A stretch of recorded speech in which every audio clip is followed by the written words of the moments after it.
Alright, everyone. Welcome to the Book Polls Podcast, the podcast where it's all books all the time. I'm your host, Riley Murray. So, a little bit about myself. I'm a very avid reader, so I decided to create this podcast to spread my love of reading to everyone, and hopefully they'll find this interesting and find a new book they might enjoy.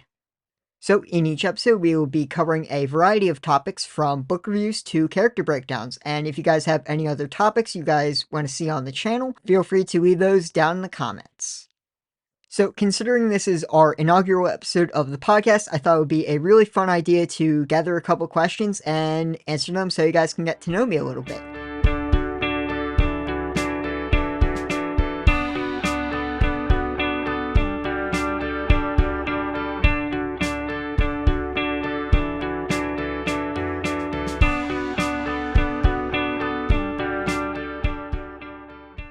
So, starting off with question number 1, which is, what is my favorite book? Now, this is a very hard question, but at the moment, my favorite book is The Burning God by R.F. Kuang. I love the Poppy War series, and I just think Burning God is such a awesome finale for the entire series. If anyone has read it, please don't spoil it for anyone who hasn't, but the ending brings full circle Rin's story in such a compelling way, and it ends in such a brutal scene, and I really hope we do see more of the Poppy Wars series at some point. I really loved it, but I loved Burning God as the ending to that series. So, number 2, what is my favorite book series? So, at the moment, my favorite book series is Red Rising. I have not found anything that gives me the same sort of hype as Red Rising does. It is so good. I cannot wait for Red God. And the ending of the series. I know Pierce Brown has got something planned traumatic for us to read, but I cannot wait for Red God, even though I know it's going to be a very, very, very heartbreaking ending for the rest of the series. So, question number 3, what is my least favorite book?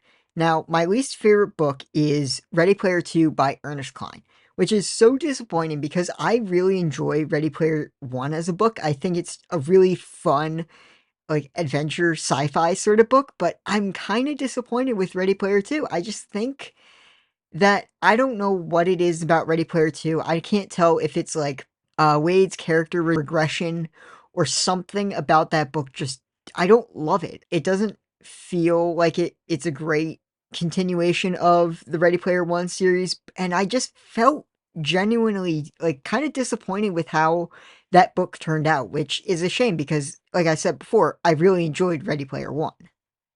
Alright, question number 4, hardback or paperback?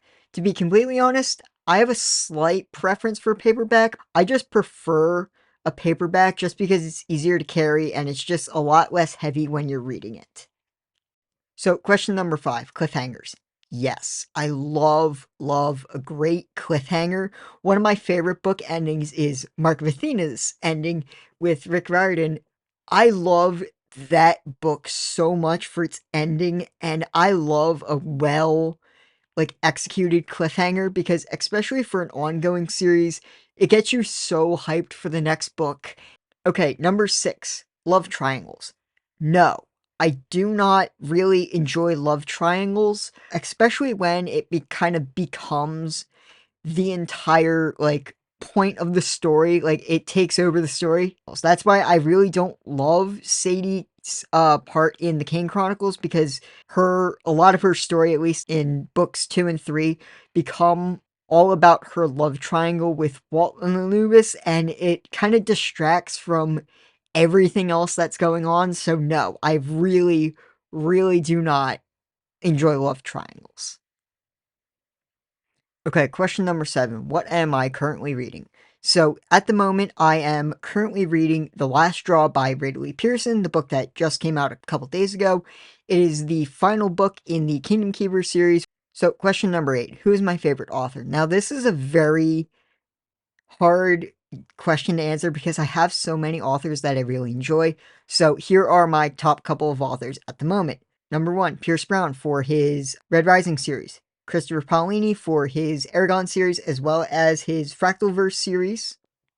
R.F. Kuang for the Poppy War series, as well as Babel, and I really can't wait for Katabatis. I'm really looking forward to that one. As well as Rick Riordan for his work with obviously Percy Jackson and the Heroes of Olympus, as well as the Kane Chronicles and all of his other books. And finally, last but not least, Dennis E. Taylor for his Bobiverse series. So, number 9, I know I'm going to get a lot of flack for this one, but what is one book that other people enjoy that I really don't?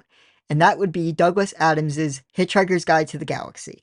Now, before you guys start, going off in the comments, I can see why people enjoy it. It's very funny, but it's not my type of sci-fi. I don't really enjoy that kind of more absurdist kind of sci-fi. I'm more of like a hardcore military type of sci-fi guy, but I can see why people enjoy Hitchhiker's Guide to the Galaxy. I just didn't love it because, again, it just wasn't my thing. So, number 10, dog-ear pages. Absolutely not. I will use basically anything as a bookmark to avoid trying to dog-ear pages. I cannot stand dog-ear pages. If I don't have anything and it's a last resort, then maybe I would. But if I can avoid it, I definitely will use anything as a bookmark. So, number 11, what is a book series you enjoy going back to? I actually have a couple of these. One of them is Owen Cofort's Artemis Fowl. That was another very, very important book series for me, as well as Rick Riordan's Percy Jackson. I go back to those series basically every couple of years or whenever I feel like it, basically, to enjoy it. I enjoy those series so much, and I always get a different perspective of those series when I go back and re-listen to them. So I do go back to the Artemis Fowl and Percy Jackson series. So number 12, music while reading. Yes, I actually do have music on the background a lot of the time while I'm reading. Sometimes it's just ambiance music to kind of match whatever I'm reading, or most of the time it's just regular music with lyrics and everything. I know a lot of people like to read when it's dead silent, but I actually enjoy having some sort of music or something in the background. So, number 13, multiple POV books or singular POV book. To be completely honest, I don't have too much of a preference for either. A lot of my books are both multiple POV books or, singular POV books. I don't really have that much of a preference for either. Number 14, reading a book in one day or in multiple sittings. Now, as much as I love reading, I cannot sit down and physically read a book in one day. I feel like I would just get bored with the book, and also, I like to digest a lot of what I'm reading over multiple days, so taking breaks in between and thinking about what I've been reading and analyzing it helps me understand the book more as opposed to just blowing through it in one day. Number 15, best amount of books for a series. So personally, I prefer a series between 3 to 5 books. I feel like that's the sweet spot for me. Obviously, there can be more, can be less, but for me, I prefer a series to have between 3 and 5 books. So number 16, multiple books or one book at a time. Now, at least for physical books, I can only read one physical book at a time. I cannot juggle having, multiple physical books in my backpack or multiple physical books on my desk or whatever. I can only really focus on one book at a time. Audiobooks, on the other hand, I have no problem listening to multiple audiobooks at once, jumping between books. So, number 17, some of my top books at the moment. So, real quick, these are in no particular order, just to let you know. To Sleep in a Sea of Stars and Murtagh by Christopher Paolini, The House of Hades by Rick Riordan, Golden Sun by Pierce Brown, Babel and Burning God by R.F. Kuang, as well as the Jade Legacy series by Fonda Lee. So, number 18, some of my favorite TV shows include The Owl House, Gravity Falls, Star Wars The Clone Wars, and Steven Universe. Number 19, some of my favorite movies.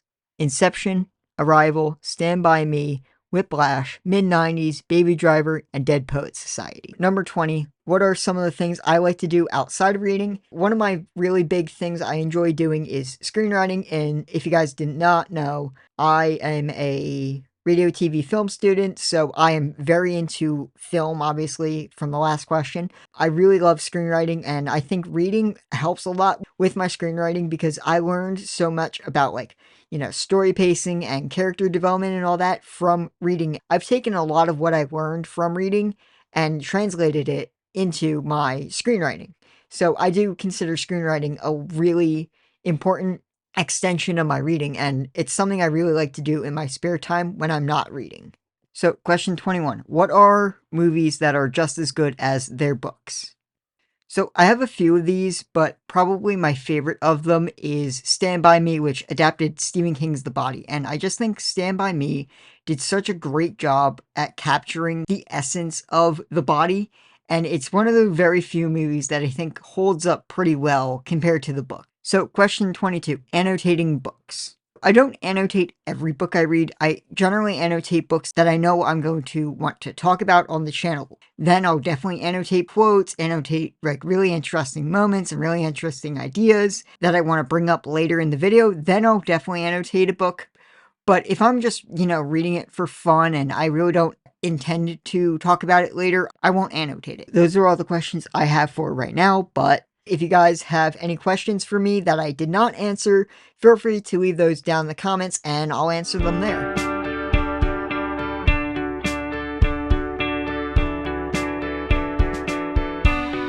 Now it is time for our first segment of what I like to call TBR Update. So for TBR Update, I plan to be giving you guys mini reviews on whatever I have just read, as well as updating you guys on what I plan to be reading next.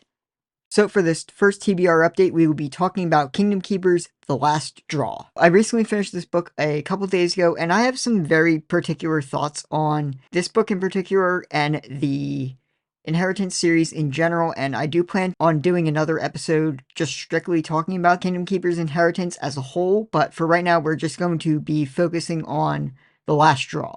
So this is going to be a non-spoiler review for anyone who hasn't read the book and wants to read it in the future.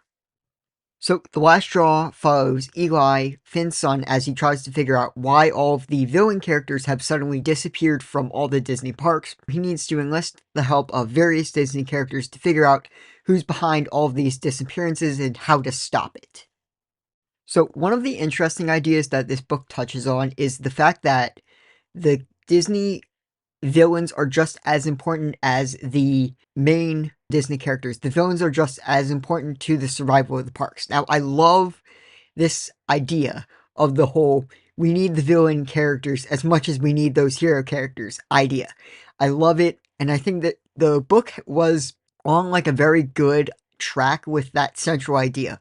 But I think execution-wise, this just doesn't work because the book is very rapid. It just kind of moves from one plot line to another without giving everything time to breathe.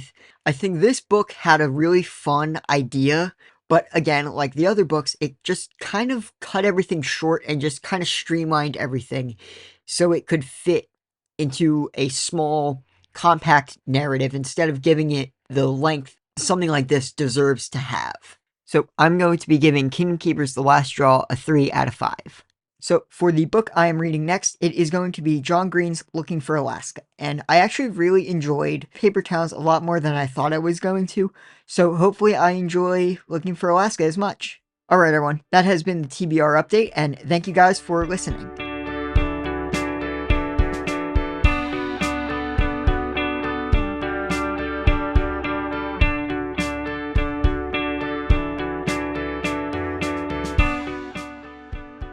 So if you guys have any comments or suggestions, feel free to either leave them in the comments or email me at bookpulsepodcast95@gmail.com. So for our next episode, we will be doing our first character breakdown, and we will be breaking down the character of Murtagh from Christopher Paolini's Eragon series. And he's a character that I really enjoy, so breaking him down will be a lot of fun. Make sure you guys stay tuned to the channel for that. You guys have been listening to the Book Pulse Podcast, and I've been your host, Riley Murray. Make sure you guys keep on reading, and I will see you in the next episode.